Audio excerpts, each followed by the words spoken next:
जो मंत्र तुम्हें ध्यान की समय दिया जाता है, जिसको जपा गायत्री कहते हैं, उसके लिए लेख है ये।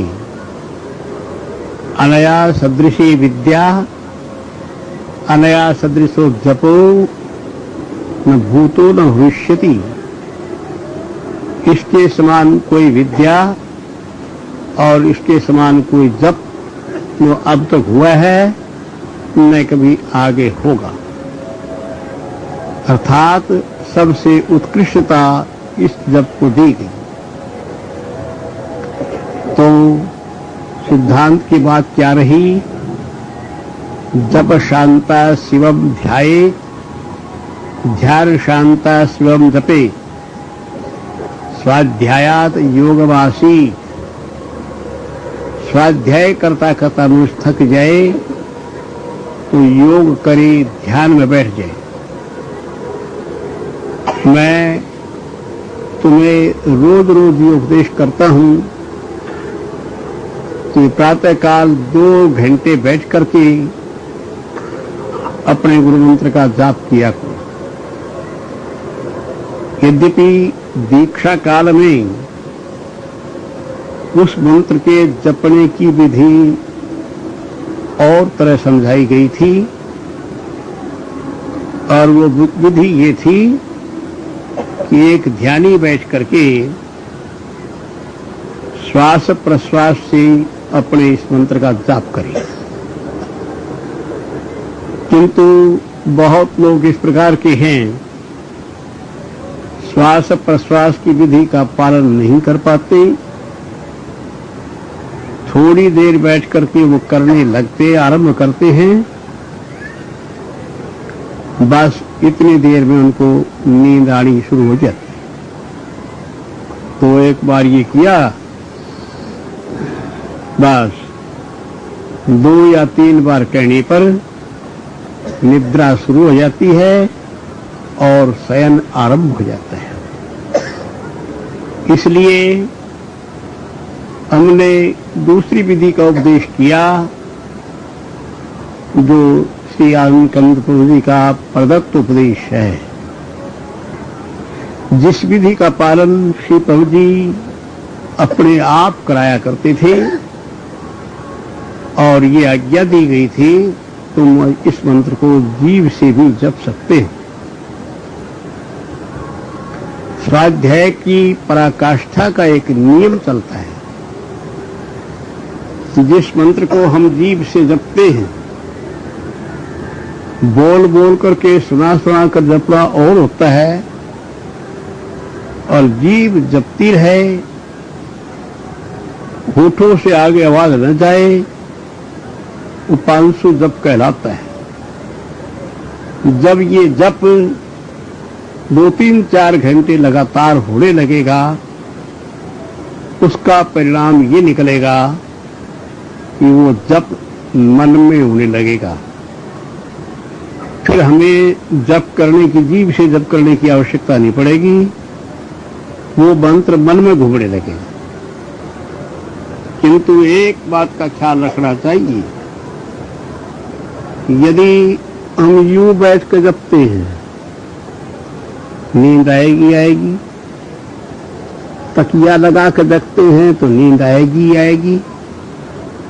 दीवार में पीठ लगा के जपते हैं तो नींद आएगी।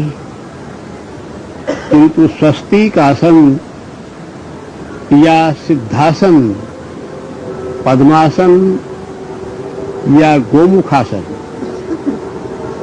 ये आसन ऐसे हैं जिनमें मेरुदंड सीधा रहता है। भगवान ने आज्ञा दी गीता के अंदर, समम काय शिरोग्रीवम धारयन् अचलं स्थिर, संप्रेक्ष्य नासिकाग्रम स्वम दिशश्चानवलोकयन्।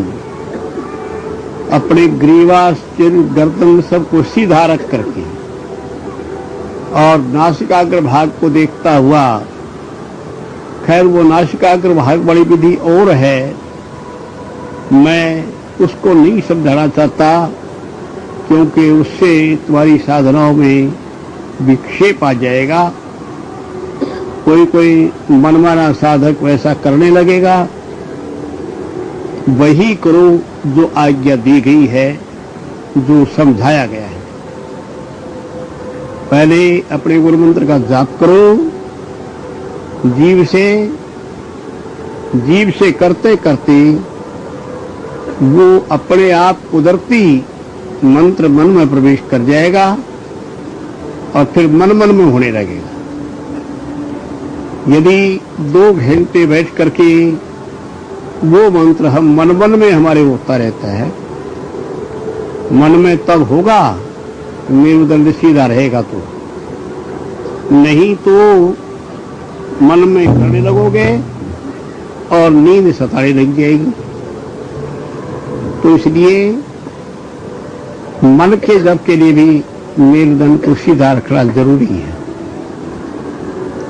मन में जो लोग 2 घंटे बिना निद्रा के मानस जाप कर लेते हैं, तो शनै शनै उनका मंत्र बुद्धि में प्रवेश कर जाएगा, कारण शरीर में प्रवेश कर जाएगा। कारण शरीर में प्रवेश कर जाने के बाद वो स्थिति आ जाएगी जो इस मंत्र में कही गई है। स्वाध्यायात योगमासीत, योगात स्वाध्याय मामनेत, स्वाध्याय योग संपत्त्या परमात्मा प्रकाशते। कारण शरीर तक मंत्र पहुंच जाने पर परमात्मा का प्रकाश स्वाभाविक हो जाएगा। इसलिए अपने मंत्र का निरंतर जप करना चाहिए। जप शांता शिवम ध्याये। जप करते करते थक जाओ तो अपने इष्ट देव का ध्यान करने लग जाओ। ध्यान करते करते थक जाओ तो फिर जप करना शुरू कर दो। ध्यान शांता शिवम जपे और जप शांता शिवम ध्याये। स्वाध्यायात योगमासीत, योगात स्वाध्याय मामने, स्वाध्याय योग संपत्त्या परमात्मा प्रकाशते। जो इस प्रकार से स्वाध्याय करते रहते हैं, मंत्र का जाप करते रहते हैं और जाप के बाद फिर ध्यान करते हैं, ध्यान के बाद फिर जाप करते हैं, ये जप और ध्यान का परिणाम ये निकलेगा परमात्मा प्रकाशते। परमात्मा का प्रकाश स्वाभाविक हो जाएगा, जिसके दर्शन के लिए हम प्रयत्नशील हैं।